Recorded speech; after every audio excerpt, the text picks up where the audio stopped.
बिस्मिल्लाहिर्रहमानिर्रहीम। अस्सलाम वालेकुम। आप देख रहे हैं पाकिस्तान न्यूज़। मैं हूं वसंत अली।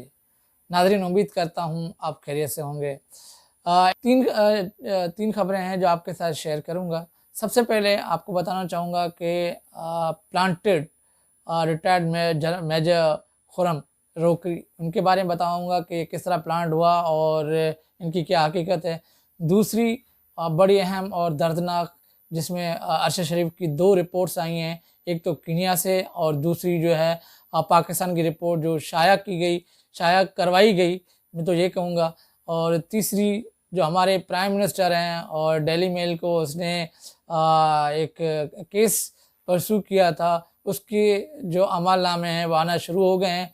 कुछ वक्त हमें पहले ये भी बताया गया था कि वो इंटरनेशनल सादिकुल अमीन है, तो उसकी क्या हकीकत है वो आपसे शेयर करूँगा।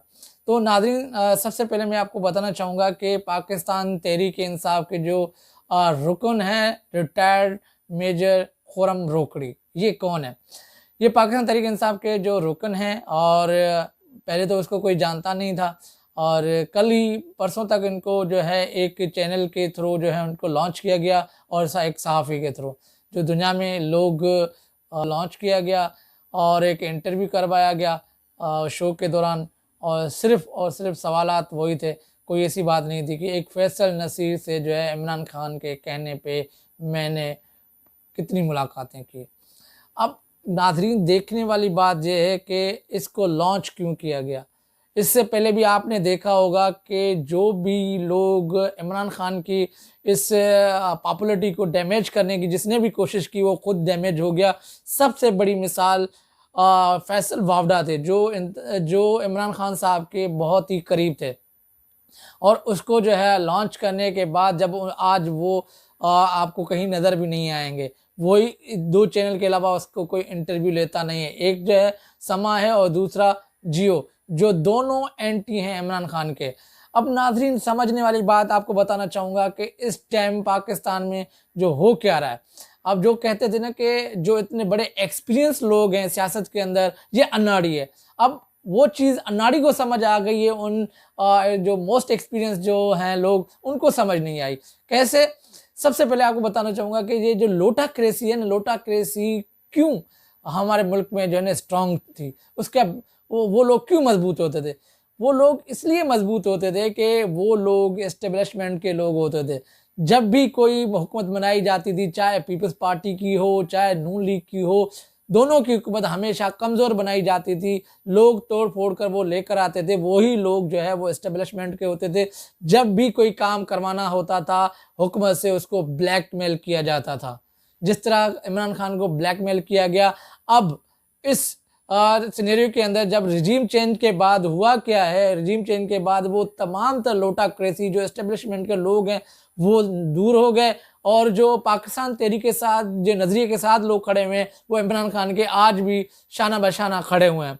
तो उसमें आपको मुनव्वर अराकीन पंजाब के हों, मुनव्वर अराकीन आपको नेशनल कौमी असम्बली के लोग हैं, वो आज आपको किसी भी मंजर आम पे नज़र नहीं आएंगे, क्योंकि उन लोगों को पता चल चुका है कि इनका कोई मकसद ही नहीं है, सिर्फ वो इस्तेमाल होते रहे हैं, क्योंकि उनका सियासी कैरियर ही ख़त्म हो गया।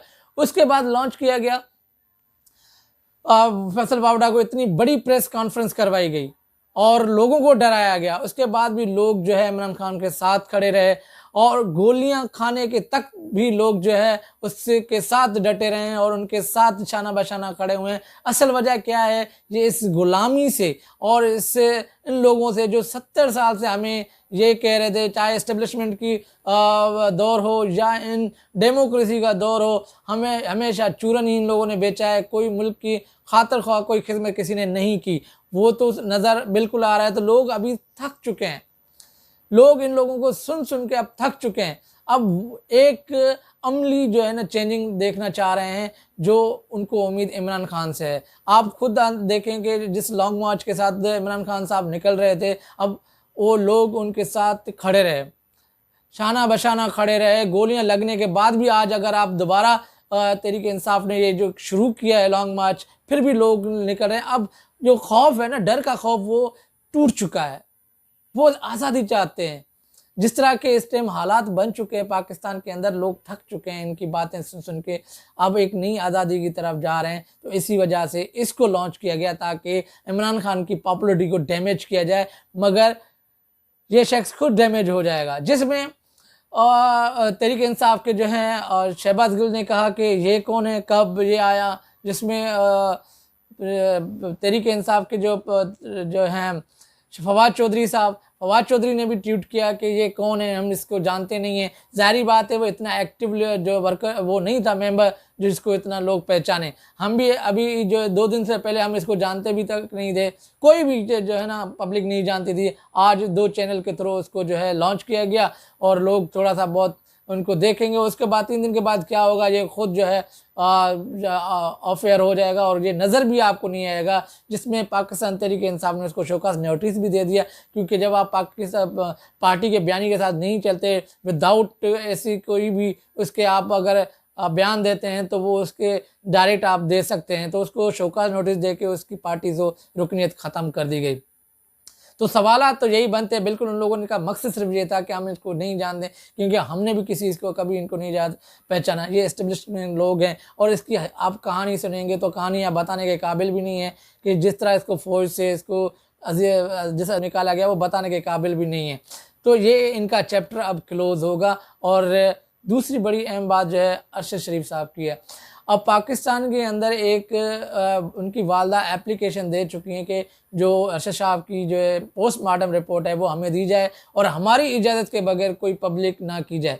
अब नाजरीन देखें कि उसकी वालदा ने बाकायदा एप्लीकेशन लिखी, एप्लीकेशन में वाज़ेह मौक़िफ़ दिया कि हमें जो है हमारी इजाज़त के बगैर कोई भी पब्लिक नहीं करेगा। चैनल एक निजी चैनल जो है उसने क्या किया कि जो उनकी तस्वीरें पोस्टमार्टम की तस्वीरें दिखाई गई, जिसमें अरशद शरीफ के साथ शहीद करने से पहले, अरशद शरीफ साहब को शहीद करने से पहले उनके साथ 3 घंटे 4 घंटे तक उसको तशद्दुद करते रहे, उसके नाखून तक रिमूव किए और उसके उंगली रेस्ट पे उनको जो है ना उसकी तोड़ी गई, इतना तशद्दुद किया। और जो शूट किया गया है वो क्लोज रेंज के साथ के ऊपर शूट किया गया है, मगर ये जो तस्वीरें हैं ये बहुत दर्दनाक हैं। ये तस्वीरें हैं उन सहाफ़ियों को डराने के लिए ये जो किया गया है कि लोग कल अगर सहाफ़ी इस तरह बात करेंगे तो उनका भी यही असर होगा। अब देखते हैं कि कौन से सहाफ़ी दिलेर हैं, अपने मकसद का डटे रहे हैं। जो अपने मकसद का डटे रहेगा वो उसका पाकिस्तान की सहाफ़त में बड़ा नाम रहेगा। इस तरह तो सलीम साफ़ी भी हैं और हामिद मीर भी हैं, जो लोग उनको काफ़ी लोग जो हैं उनको सुनना भी पसंद नहीं करते। ऐसे जन साफ़ी 10 भी मर जाएं तो वो अरशद शरीफ के बराबर नहीं है। अरशद शरीफ ने जिस तरह अरशद शरीफ ने अपने हक़ और सच के साथ जान दी और अपने हक़ के सच के साथ खड़ा रहा, आज अवाम उनके साथ खड़ी रही है। उसने मुल्क का जो एक फ़ख्र है वो फ़ख्र बने। तो अब एक जो रिपोर्ट आई है वो कीनिया से आई है। कीनिया की रिपोर्ट में बताया गया है कि जो उनके नाखून हैं कोई रिमूव नहीं हुआ था, कोई उसकी वेस्ट नहीं टूटी हुई थी। जो तशद्दुद की तस्वीरें दी गई हैं वहाँ की रिपोर्ट में ऐसा कुछ नहीं था। कौन लोग थे जिससे जो है यहाँ पे बॉडी आने के बाद उनके ऊपर तशद्दुद किया या उनके नाखून रिमूव किए गए?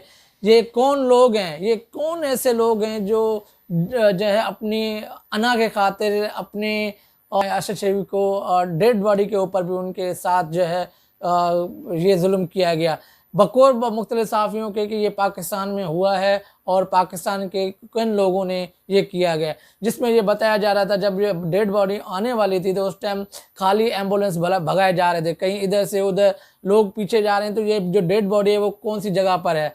और उसके बाद उसकी फैमिली ने भी कहा था, जिसके उसने पिक्चर खींची है, ये तो पिम्स हॉस्पिटल की एक बड़ी जिम्मेदारी है, जो डॉक्टर है उनके ऊपर केस बनना चाहिए, तो फैमिली कर सकती है।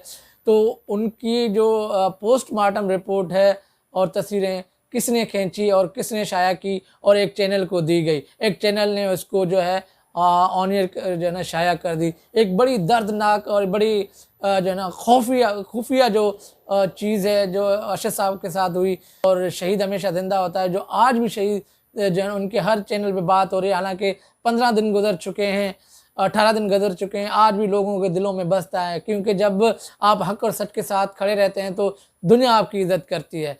तो 1-2 रिपोर्ट्स हैं और ये आने वाले वक्त में पता लग जाएगा कि जो ये हकीकत क्या है, इसको किस तरह उसको साइड लाइन किया जा रहा है। और तीसरी बड़ी बात जो है डेली मेल, एक साल पहले या 1.5 साल पहले हमारे जो उस टाइम ये अपोजिशन लीडर थे, डेली मेल के एक सहाफ़ी ने दावा किया था कि 2004 के अंदर एक फंड दिया जाता है अर्थक्वेक वालों को, जो ज़िलज़िला आता है उनके पैसों में जो ना खुर्द-बुर्द की गई और उसने मनी लॉन्ड्रिंग की, वहाँ का पैसा लंदन भेजा, लंदन से फिर जो है उसके अकाउंट में भेजा गया। उसका दामाद और ये दोनों इस चीज़ में मुलविस थे। उसके बाद एक बड़ा इल्ज़ाम लगता है कि मतलब आप जो लोग परेशान हैं उनके पैसे तक आप लोगों ने नहीं छोड़े। ये किस तरह के लोग हैं? इनको ये समझ नहीं आती कि गरीब मुल्क के अंदर कौन कौन सी चीज़ों की ज़रूरत होती है। जब वो उस सर्दी के मौसम में उनके पास खेमे नहीं थे, रहने के लिए जगह नहीं थी, पहनने के लिए कपड़े नहीं थे, उस टाइम ये मनी लॉन्ड्रिंग कर रहा था। अब वो हमारा प्राइम मिनिस्टर है, किसने इसको प्राइम मिनिस्टर बना दिया? इतनी क्या गिरी हुई कौम है हम, हमारे कोई जो नॉर्म्स नहीं है, वैल्यूज़ नहीं है। हम ऐसी कौम है कि ऐसे चोर आके हमारे ऊपर मुसल्लत होंगे। जो भी आता है, जो चोर आता है वो या तो फाइनेंस मिनिस्टर बनता है या वजीर आज़म बनता है या किसी वफाकी जो है ना उसका हिस्सा बन जाता है। या इतनी गिरी हुई कौम है हम, जो दुनिया हमारे ऊपर थू थू करती है, लानते भेजती है। आखिर हम करना चाह रहे हैं, जा कहाँ रहे हैं हम? डेली मेल ने उनके जो जजेस हैं वहाँ के कानून देखे, एक हिंदू जो जहाँ के हम यहूदी कहते हैं जिसको हम आज अंग्रेज कहते हैं, उनका कानून देखें। वो कहता है वजीर आज़म और आम आदमी बराबर हैं, और यहाँ कहते हैं कि वजीर आज़म है, इसको जो है ना हर जगह से जो है आज़ादी हो, चोरी करने की भी आज़ादी हो। ये किस तरह की अदालतें हैं हमारे पास? अदालतों के फैसले तो उस पे होते हैं, मेरिट पे होते हैं। हम फैसलों की बात ही नहीं कर रहे, हम बात कर रहे हैं स्टैंडर्ड की। अवाम और यहाँ पे फ़र्क क्यों है? दो किस्म का कानून क्यों है? बड़े के लिए अलहदा, छोटे के लिए अलहदा। जब बड़ा जो चोरी करता है वो पैसों के थ्रू वो निकल जाता है। तो ये कहानी हुई है। इस टाइम उनको 23 नवंबर तक इसको जो है ना पैसे जमा करवाने हैं, 57,000 पाउंड्स, कम से कम 2 करोड़ 2.5 करोड़ है। अब ये कहाँ से पे करेंगे? कल तक तो वो कह रहे हैं कि इंटरनेशनल सादिकुल अमीन है, आज उसको वहाँ की अदालतें कह रही हैं कि अगर आपने जवाब जमा नहीं किया, अब बात 23 उसके जो 13 नवंबर तक जो हेयरिंग होगी, उससे पहले तो उसके बाद क्या होना वो तो अलग बात है। इससे पहले जो इसने जो है ना डेली मेल को पेमेंट जमा करवानी है, जब तक हेयरिंग होगी वो पेमेंट जमा करवाएगा। तो वहाँ के वकील कह रहे हैं कि यहाँ वजीर आज़म है। अब वजीर आज़म होगा पाकिस्तान में, यहाँ तो वो कह रहे हैं कि हम जो है आम आदमी और वजीर आज़म को बराबर समझते हैं। ये पाकिस्तान की अदालतों पे भी जो है ना इनके फैसले जो इसको दिए गए हैं, इनकी मनी लॉन्ड्रिंग के, उससे भी असरअंदाज हो सकता है। ये जो पाकिस्तान का जो सिस्टम है वो सिस्टम फ्लॉप हो चुका है। अब जो इमरान खान का जो बयानिया है वो एक ही है कि आप फेयर एंड फ्री इलेक्शन करवाएं। ये तमाम डिटेल थी जो आपके साथ शेयर की। अपना ख्याल रखिएगा। अल्लाह हाफिज़।